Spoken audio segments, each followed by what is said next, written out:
Vice Ganda, nagbigay ng reaksyon matapos ang pagsasampa ng kaso ni Miss Sharon kay Christy Fermin.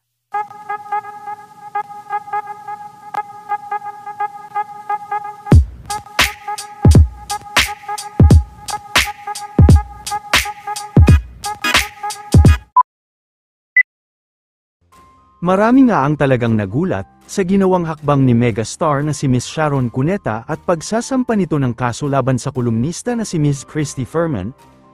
Sa mga inilabas na video ni Miss Christy Fermin nitong mga nakaraang araw, ay ilang beses na nga nitong ginawang topic si Miss Sharon Cuneta at ang anak nito na si Casey Concepcion at ang mga naging pag-aaway umano sa pagitan ng mag-ina.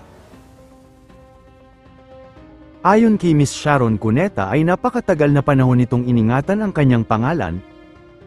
Dagdag pa ng kampo ni Miss Sharon Cuneta, ay Mapanira at Molly's Yoso, ang mga ibinabahagi nitong balita, maging ang pamilya ni Miss Sharon ay apektado na din umano.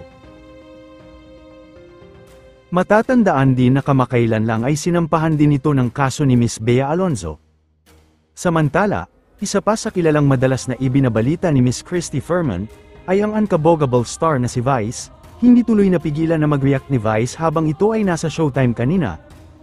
At ayon nga sa kanya, ay marami ang nagre-request na magdemanda na din umano ito.